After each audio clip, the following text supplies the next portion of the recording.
Shalom, Bapak Ibu Saudara-saudara. Selamat hari Minggu, selamat menikmati hadirat Allah di dalam ibadah yang kita lalui hari ini. Minggu 9 Agustus 2020, kita akan sudah masuk pembahasannya pada Yeremia pasal yang ke-17 hingga yang ke-20. Temanya saya tuliskan di sini, rusak, tak apa, nanti dibetulkan. Rusak, tak apa, nanti dibetulkan. Dalam kehidupan kita seringkali kita mengalami jatuh bangun, melakukan kebenaran, tapi juga kadang melakukan kesalahan. Dalam situasi yang salah itulah kita tahu bahwa ada sesuatu yang harus dibetulkan. Dan itulah yang dikerjakan Tuhan atas bangsa Israel di selatan atau kerajaan Yehuda. Ketika mereka rusak, Tuhan membetulkannya. Yeremia pasal yang ke-17 dan 8-20 menjelaskan bagaimana Tuhan mengutus Yeremia untuk boleh memberikan ilustrasi baik dari apa yang dilihat maupun dari kehidupannya sendiri berkenaan dengan cara Tuhan membetulkan bangsa Israel. Yeremia 18 berkata demikian, ayat 3-6, "Lalu pergilah aku ke rumah tukang periuk, dan kebetulan ia sedang bekerja dengan pelarikan." Ya, ini tempat di mana tanah liat itu diputar untuk kemudian dijadikan bejana. Apabila bejana yang sedang dibuatnya dari tanah liat di tangannya itu rusak, maka tukang periuk itu mengerjakannya kembali menjadi bejana lain menurut apa yang baik pada pemandangannya. Kemudian datanglah firman Tuhan kepadaku, bunyinya, "Masakan aku tidak dapat bertindak kepada kamu seperti tukang periuk ini, hai kaum Israel?" Demikianlah firman Tuhan, "Sungguh seperti tanah liat di tangan tukang periuk, demikianlah kamu di tanganku, hai kaum Israel." Saudara, saya sempatkan melihat sebuah klip bagaimana cara seorang tukang periuk atau seorang penjunan membuat akan bejananya. Dari segumpal tanah liat, lalu kemudian diatur sedemikian rupa, lalu mulailah pelarikan itu diputar, dan seperti Anda lihat pada gambar, ya mulai dibentuk pelan-pelan, lalu kemudian makin lama makin besar, makin lama makin tinggi, ya sementara makin besar makin tinggi, kadang-kadang terjadi sebuah kecelakaan. Ya, sesuatu terjadi ketika tanah liat itu dibentuk dan dia tidak melakukan atau dia tidak mengikuti akan jari jemari daripada sang penjuna, maka tiba-tiba bejana itu luruh semuanya, hancur. Tetapi firman Tuhan berkata, apabila bejana yang sedang dibuatnya dari tanah liat itu rusak, maka tukang periuk itu mengerjakannya kembali. Maka tanah liat itu diberi air lagi supaya menjadi lunak, lalu kemudian mulai dibentuk lagi dalam pelarikannya, dan dibentuk ulang menurut apa yang baik pada pemandangannya. Jadi saudara-saudara bangsa Israel ketika dibentuk, saudara-saudara gagal oleh karena kesalahannya dan dosanya, Tuhan tidak membiarkannya dan membuangnya.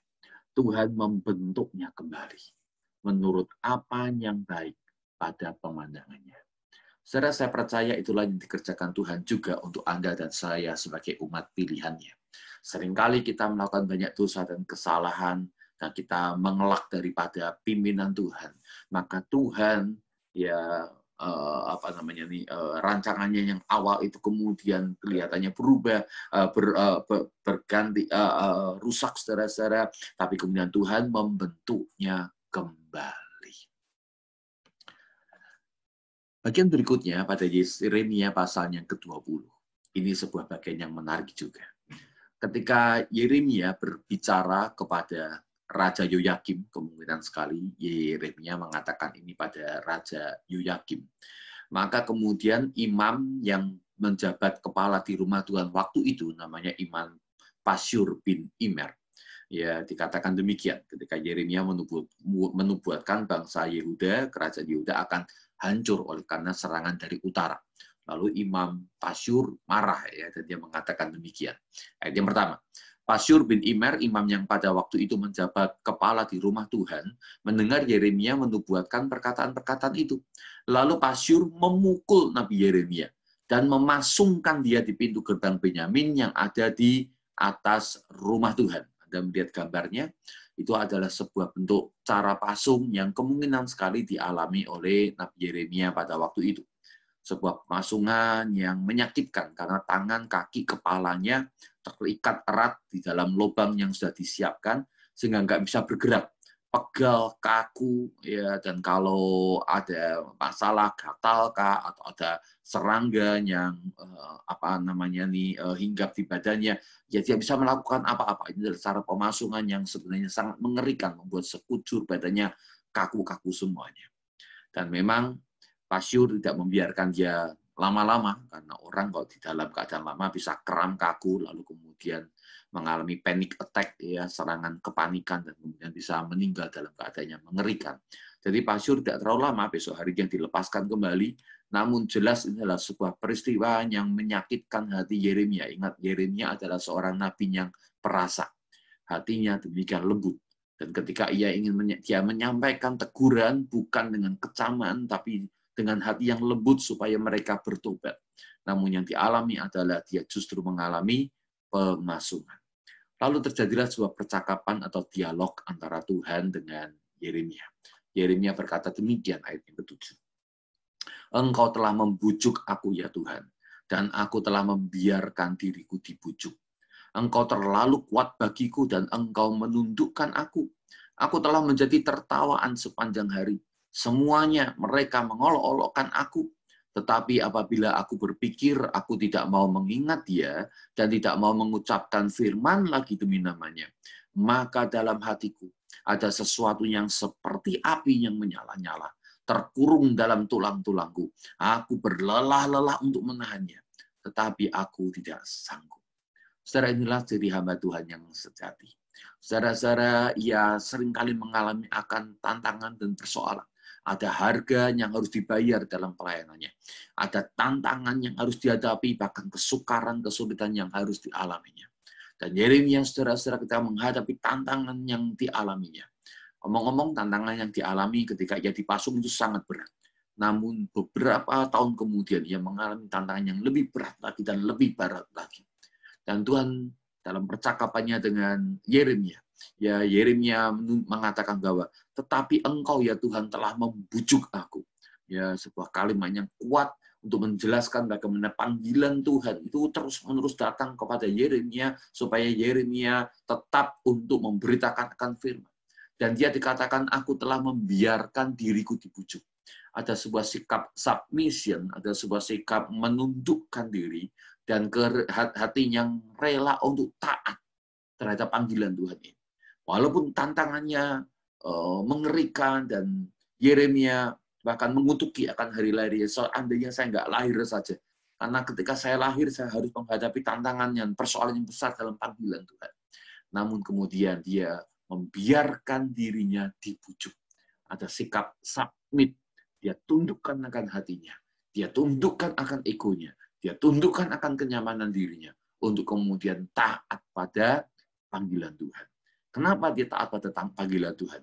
Dikatakan ayat yang ke-9. Karena di dalam hati Yeremia ada sesuatu yang seperti api yang menyala-nyala, terkurung dalam tulang-tulangku. Dikatakan aku berlelah-lelah untuk menahannya, tetapi aku tidak sanggup. Ada sesuatu semangat yang menggelora terus-menerus di hati Yeremia oleh karena belas kasihan terhadap umat Tuhan yang mengalami dosa, disunggung oleh dosa, ya, dan akan menghadapi bencana yang mengerikan. Maka hatinya berkobar-kobar keinginan untuk boleh menjadi alat bagi keselamatan, untuk menyampaikan firman kepada mereka supaya mereka boleh diselamatkan. Ada passion.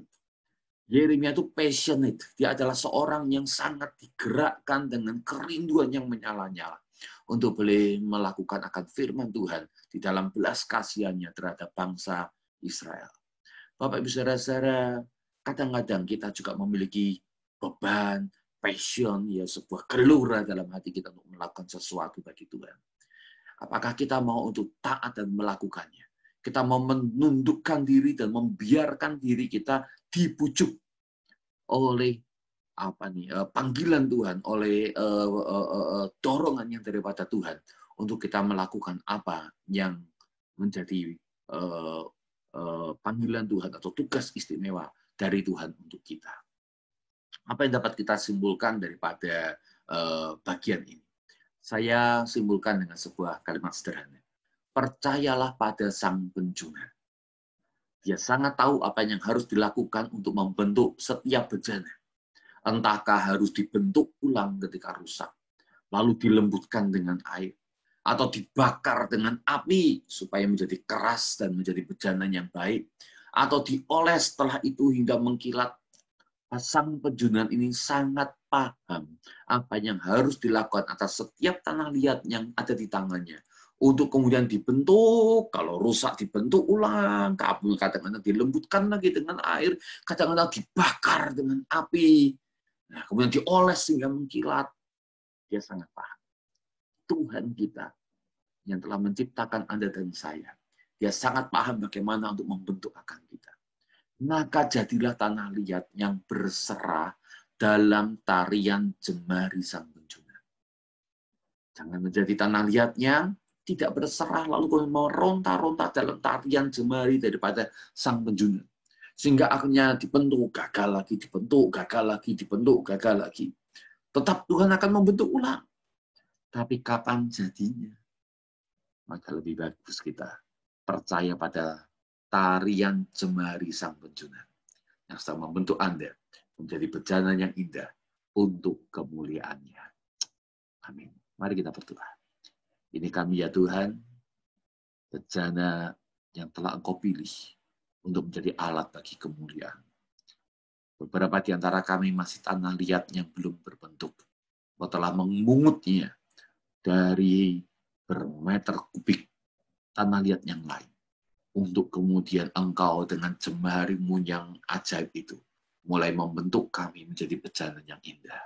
Beberapa di antara kami sudah melewati proses yang cukup panjang di dalam dibentuk ulang, bahkan dibentuk ulang lagi.